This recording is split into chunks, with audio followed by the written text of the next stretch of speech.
दोस्तों Indian projects के पिछले 2 एपिसोड्स को आप लोगों ने बहुत प्यार दिया है, जिसके लिए दिल से धन्यवाद। और आपके प्यार को देखते हुए ये तीसरा एपिसोड भारत के उन 10 प्रोजेक्ट्स के बारे में है, जिसके पूरा होते ही एक भारतीय अपने आप पे गर्व महसूस करे। इसलिए इस वीडियो के 10 प्रोजेक्ट को देखते हुए हमें कमेंट करके जरूर बताइएगा कि इनमें से आपको सबसे बेहतरीन प्रोजेक्ट कौन सा लगा। और वीडियो देखने के दौरान अगर आपको ये वीडियो अच्छी लगे तो इसे अपने दोस्तों में शेयर करना और एक लाइक करना मत भूलिएगा। तो आइए वीडियो शुरू करते हैं। Number 10, Mumbai to Dubai under sea bullet train. वैसे तो दुनिया में टेक्नोलॉजी जिस रफ्तार से आगे बढ़ रही है उसमें भारत अभी काफी पीछे है, लेकिन ये शब्द भारत पर अब ज्यादा दिन तक लागू नहीं रहेगा, क्योंकि भारत सरकार और दुबई सरकार मिलकर पानी यानी समुद्र के अंदर एक ऐसा पाइपलाइन बिछा रही है जिसमें हाई स्पीड रेल चलेगी, जो कि लगभग 2000 किलोमीटर लंबा होगा। और ये अल्ट्रा स्पीड फ्लोटिंग ट्रेन होगी, जो कि सिर्फ 2 घंटे में भारत के मुंबई से दुबई के फुजेरा बंदरगाह तक का सफर तय करेगी, जिसमें ये भी ध्यान रखा जाएगा कि उस समुद्र के रास्ते में आने वाले किसी भी क्रूज की कोई यात्रा प्रभावित न हो। हालांकि ये फ्लोटिंग टनल बिछाने के बाद दोनों देशों को बहुत ज्यादा फायदा होने वाला है एक दूसरे के व्यापार में, क्योंकि इस नेटवर्क में यात्री, पर्यटक और गुड्स को तो ट्रांसफर किया ही जाएगा। साथ ही भारत के नर्मदा नदी में जो हर साल बाढ़ आ जाती है, उस पानी को भारत पाइपलाइन के जरिए दुबई में निर्यात कर सकता है और दूसरे पाइपलाइन से दुबई से तेल और गैस पहुंचाया जा सकता है भारत में। और ये सारा काम फ्लोटिंग टनल के अंदर होगा, जिसमें चलने वाली ट्रेन 600 से 1000 किलोमीटर प्रति घंटे की रफ्तार से दौड़ेगी। उसी तरह इस सूची में अगला बड़ा प्रोजेक्ट जो भारत का है वो है नंबर 9, न्यू पंबन ब्रिज। वैसे तो तमिलनाडु में पंबन ब्रिज कई सालों पहले से ही चालू है, जो कि 1914 में बनकर तैयार हुआ था। और उस वक्त पंबन ब्रिज भारत का सबसे पहला समुद्री रेल पुल था और सबसे लंबा भी। लेकिन 2019 में ये पुल क्षतिग्रस्त हो गया। हालांकि 3 महीने के बाद उसे रिपेयर करके अगस्त 2019 में उस पर फिर से ट्रेन चलाया गया। लेकिन भारत सरकार ने 2019 में ही वहां न्यू पंबन ब्रिज बनाने की घोषणा कर दी, जो कि पूरी उम्मीद है कि मार्च 2022 तक बनकर तैयार हो जाएगा। वैसे आपको जानकर हैरानी होगी कि ये प्रोजेक्ट देश का पहला वर्टिकल लिफ्ट रेलवे सी ब्रिज होगा। यानी ये पुल इतना शानदार होगा कि जब इस पुल के नीचे से किसी शिप को निकलना होगा तो ये 2 पार्ट में टूटकर अलग हो जाएगा और फिर ट्रेन आने पर इसके दोनों भागों को जोड़ दिया जाएगा, जो कि 90 डिग्री के कोण पर ऊपर की ओर खुलेगा और 101 पियर्स के साथ पुराने पुल की तुलना में 3 मीटर ऊंचा खड़ा होगा, ताकि समुद्री जहाज और स्टीमर को निकलने के लिए ज्यादा स्पेस प्रदान कर सके। साथ ही ये ब्रिज 2.2 किलोमीटर लंबा होगा और इसे 250 करोड़ की लागत से बनाया जा रहा है, रेल विकास निगम लिमिटेड की निगरानी में। इसी तरह भारत में बन रहा एक और बड़ा प्रोजेक्ट है नंबर 8, इथेनॉल प्लांट्स। जिस तरीके से भारत में पिछले कुछ सालों में पेट्रोल और डीजल की कीमतें बढ़ी हैं, ये किसी भी सरकार के लिए एक बड़ा मुद्दा है, जिसके लिए सरकार कई सेक्टर में काम करने की कोशिश कर रही है। और उसी में से एक बड़ा सेक्टर इथेनॉल है, जिसकी सहायता से पेट्रोल और डीजल का सब्स्टिट्यूट लाने की कोशिश की जा रही है। हालांकि अगर आप इथेनॉल फ्यूल के बारे में विस्तार से जानना चाहते हैं तो आप हमारे दूसरे चैनल CKD यानी कंपैरिजन की दुनिया पर जाकर इथेनॉल के बारे में विस्तार से देख सकते हैं, जिसका लिंक डिस्क्रिप्शन में मौजूद है। वैसे आपको बता दें कि अभी हाल ही में सरकार द्वारा बिहार में 17 इथेनॉल प्लांट खोलने की घोषणा की गई है, जो कि हर साल 35.2 करोड़ लीटर ईंधन का उत्पादन करेगी, जिसको बनाने के लिए सरकार 30,000 करोड़ की लागत कर रही है, जो कि बिहार के कुछ मुख्य शहरों में होंगे जहां इथेनॉल के प्लांट खोले जाएंगे, जिसमें बिहार का भोजपुर, नालंदा, पूर्णिया, बक्सर, मधुबनी, बेगूसराय, गोपालगंज, मुजफ्फरपुर, ईस्ट चंपारण और भागलपुर जैसे शहरों में इथेनॉल के प्लांट लगाए जाएंगे, जिसके बाद ईंधन की कीमतें 60 रुपए से 62 रुपए के बीच होने की पूरी संभावना है, जिससे आने वाले 12 से 18 महीने में बिहार के आम नागरिक से लेकर किसानों तक को बहुत फायदा होने वाला है। खैर अब चलते हैं नंबर 7 की तरफ। Number 7, Mumbai ropeway projects. वैसे तो आप सब ने कभी न कभी रोपवे की सवारी तो की ही होगी, पर क्या आपने कभी समुद्र के ऊपर रोपवे की सवारी की है? अगर नहीं तो अब अपने देश के मुंबई में आपको इसका जल्द लुत्फ उठाने को मिल सकता है, क्योंकि मुंबई में MMRD की निगरानी में भारत का सबसे पहला और सबसे लंबा रोपवे बनाने का काम चल रहा है, जो कि लगभग 8 किलोमीटर लंबा होगा, जो कि मुंबई के पूर्वी तट में सेवरी और रायगढ़ जिले के ऐतिहासिक एलिफेंटा द्वीप के बीच बनाया जा रहा है। इस रोपवे के तैयार होते ही सेवरी से एलिफेंटा केव तक का सफर मात्र 14 मिनट में पूरा हो जाएगा। फिलहाल अभी ये दूरी तय करने में लगभग 1 घंटे से ज्यादा लगता है। वैसे तो इस रोपवे का काम शुरू किया जा चुका है, जिसमें 30 सीटर वाली केबल कारें होंगी और इसमें कुल 8 से 11 टावर लगाए जाएंगे, जिसमें समुद्र के बीच में 50 मीटर से 150 मीटर की ऊंचाई तक अलग अलग टावर लगाए जाएंगे। ये रोपवे प्रोजेक्ट सेवरी फोर्ट से चलकर मुंबई पोर्ट और एलिफेंटा आइलैंड या घरपूरी के रायगढ़ जिले में समाप्त होगा। वैसे आपको बता दें कि इस सफर के लिए भारतीय टूरिस्ट को 500 रुपए और विदेशी टूरिस्टर को 1000 रुपए तक चुकाना पड़ सकता है। हालांकि मौजूदा समय में एलिफेंटा केव में लगभग हर साल 7 लाख टूरिस्टर आते हैं। इसके बनने के बाद टूरिज्म को काफी बढ़ावा मिलेगा, जिससे उम्मीद की जा रही है कि इससे सालाना 378 करोड़ रुपए की कमाई होगी। क्योंकि Elephanta island world heritage site है, इसलिए इस प्रोजेक्ट के लिए ASI यानी आर्कियोलॉजिकल सर्वे ऑफ इंडिया से भी अप्रूवल लेना होगा, जिसके बाद इस प्रोजेक्ट पर काम शुरू कर दिया जाएगा।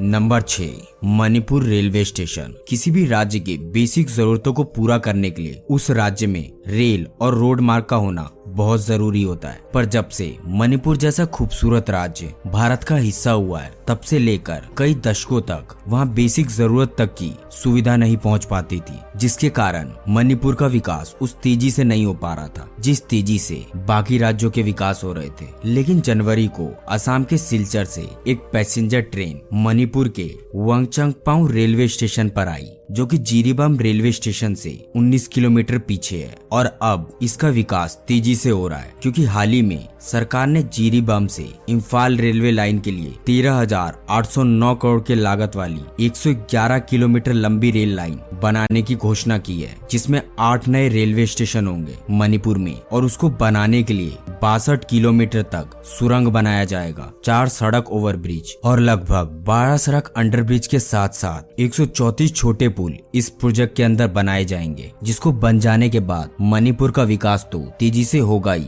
साथ ही यहाँ टूरिज्म को बहुत ज्यादा बढ़ावा मिलेगा। क्योंकि मौजूदा समय में यहाँ हर साल मात्र 1,80,000 टूरिस्टर आते हैं, पर रेल यात्रा शुरू होने के बाद अंदाजा लगाया गया है कि ये बढ़कर 7 से 10 लाख तक हो सकता है। नंबर 5, मणिपुर टॉलेस्ट पीर ब्रिज। हालांकि मणिपुर के विकास के लिए रेल के साथ साथ एक और विश्व स्तरीय परियोजना पर काम चल रहा है, जिससे विदेशी पर्यटकों का ध्यान भारत की ओर आकर्षित होगा। यानी मणिपुर में भारतीय रेलवे द्वारा दुनिया का सबसे ऊंचा घाट पुल बनाया जा रहा है। फिलहाल अभी यूरोप के मोंटेनेग्रो में 139 मीटर का मौजूदा रिकॉर्ड है, जिसको पार करते हुए 141 मीटर पर मणिपुर में दुनिया का सबसे ऊंचा रेलवे पुल का निर्माण हो रहा है, जिसको बनाने में अभी तक कई दिक्कतों का सामना करना पड़ा है, जिसका निर्माण मणिपुर के अल्जाई नदी के ऊपर हो रहा है। रिपोर्ट के मुताबिक इस ब्रिज की टोटल लंबाई 703 मीटर है और इस पुल को हाइड्रोलिक बर्मा का उपयोग करके पियर्स का निर्माण किया जा रहा है। और उम्मीद की जा रही है कि दिसंबर 2023 तक ये दोनों प्रोजेक्ट कंप्लीट हो जाएंगे, जिससे मणिपुर के लोगों को व्यापार करने में और वहाँ के लोगों के आय में बहुत ज्यादा फायदा होने वाला है। उसी तरह इस सूची में नंबर 4 प्रोजेक्ट है।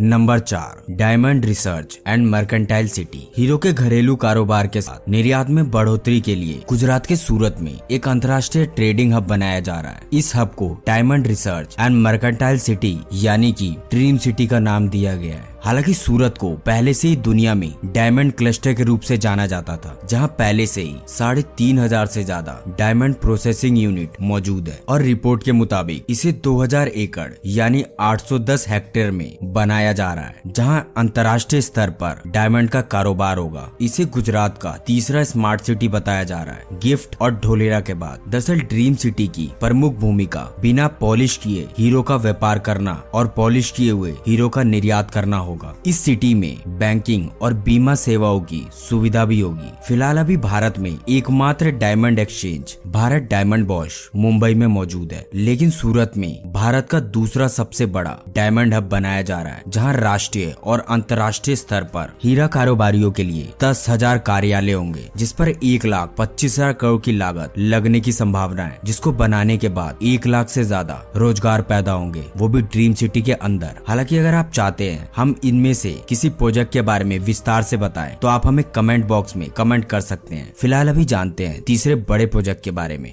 Number 3, Ganga expressway. प्रोजेक्ट की बात चल रही हो और किसी एक्सप्रेसवे और हाईवे का नाम ना है, ऐसा तो हो नहीं सकता, क्योंकि पिछले कुछ सालों में भारत में जिस तेजी से हाईवे और एक्सप्रेसवे का निर्माण हुआ है, उतनी तेजी से शायद ही किसी सेक्टर में भारत में विकास हुआ होगा। और उसी विकास का हिस्सा है ये गंगा एक्सप्रेसवे, जो कि 584 किलोमीटर लंबा 6 लेन चौड़ा एक ग्रीनफील्ड एक्सप्रेसवे होने वाला है, जिसको बाद में 8 लेन तक चौड़ा किया जा सकता है। ये एक्सप्रेसवे बिजौली गांव मेरठ से लेकर प्रयागराज को एक रोड से कनेक्ट करेगा, जिसको बनाने का उद्देश्य कुंभ से जुड़ा है, जिसका फाउंडेशन स्टोन 18 दिसंबर 2021 को दे दिया गया है। और उम्मीद है कि ये एक्सप्रेसवे 2024 तक पूरी तरह बनकर तैयार हो जाएगा, जिसमें 37,350 करोड़ की लागत आएगी। और ये बनने के बाद यूपी के पश्चिम से लेकर पूर्व तक का सफर काफी आसान हो जाएगा, जिसे अडानी इंटरप्राइजेस और IRB डेवलपर द्वारा निर्माण किया जा रहा है। और इस एक्सप्रेसवे के पूरा होते ही इसका फेज 2 भी बनाया जाएगा, जो कि प्रयागराज से बलिया को कनेक्ट करेगा। फिलहाल अब वक्त है नंबर 2 की तरफ चलने का। नंबर 2, न्यू एयरपोर्ट्स इन बिहार। ये बात तो हम सब जानते हैं कि किसी भी देश और राज्य के विकास के लिए एयर कनेक्टिविटी कितना महत्वपूर्ण है। उसी को देखते हुए केंद्र सरकार ने बिहार सरकार को बिहार के 5 एयरपोर्ट का कायाकल्प करने का आदेश दिया है, जिससे बिहार के एविएशन सेक्टर में तरक्की हो। क्योंकि बिहार भारत का एक बहुत बड़ा राज्य है और आज भी इसके कई शहरों में एयर कनेक्टिविटी की कमी है, जिसके कारण टूरिस्टर और बाहर से आने वाले यात्रियों को कम ट्रांसपोर्टेशन के कारण कई दिक्कतों का सामना करना पड़ता है, जिसको देखते हुए उड्डयन मंत्री ज्योतिरादित्य सिंधिया ने सीएम नीतीश कुमार को पत्र लिखकर उनसे व्यक्तिगत हस्तक्षेप करने की मांग की है, जिसमें बिहार के 5 मुख्य शहर शामिल हैं, जैसे कि मुजफ्फरपुर, दरभंगा, पटना, रक्सौल और पूर्णिया एयरपोर्ट के डेवलपमेंट का जिक्र किया गया है। और इसके लिए 4 से 5 सालों के अंदर लगभग 20,000 करोड़ खर्च करने की योजना बनाई गई है, क्योंकि पटना एयरपोर्ट को अंतर्राष्ट्रीय स्तर पर विकसित करने का प्लान बनाया गया है और पटना एयरपोर्ट के रनवे को बढ़ाने का निर्णय लिया गया है। साथ ही मुजफ्फरपुर, पूर्णिया, रक्सौल और दरभंगा में जमीन अधिग्रहण की प्रक्रिया सरकार द्वारा शुरू है, जिसे जल्द पूरा होने की संभावना जताई गई है। फिलहाल पूर्णिया और मुजफ्फरपुर में कुछ अटकलें आ रही हैं। वैसे जो बिहार से हैं वो इस प्रोजेक्ट के बारे में हमें कमेंट करके जरूर बताइएगा कि आखिर कौन सी अटकलें बिहार के विकास में बाधा बन रही है।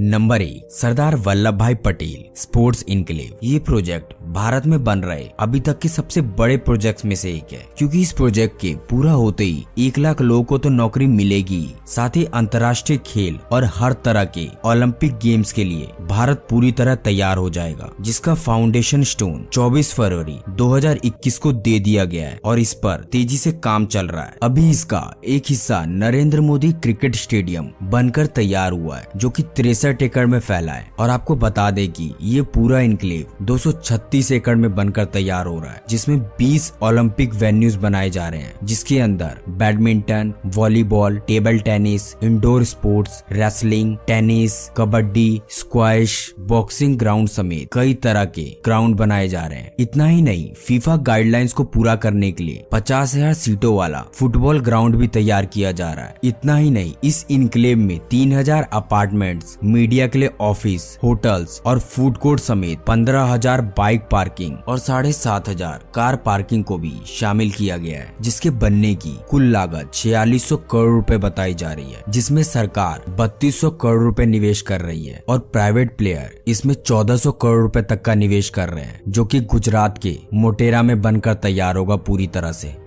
तो दोस्तों यही थी आज की वीडियो। उम्मीद करते हैं आपको ये वीडियो पसंद आई होगी। वैसे आप ऐसी और वीडियोस के लिए हमें अपनी राय भी दे सकते हैं हमारे इंस्टाग्राम पे DM करके या कमेंट बॉक्स में कमेंट करके। तो फिर मिलते हैं अगली वीडियो में। तब तक के लिए एजी के टॉप 10 की और वीडियो को देखते रहें और इस वीडियो को लाइक और शेयर करना ना भूलें। जय हिंद, जय भारत।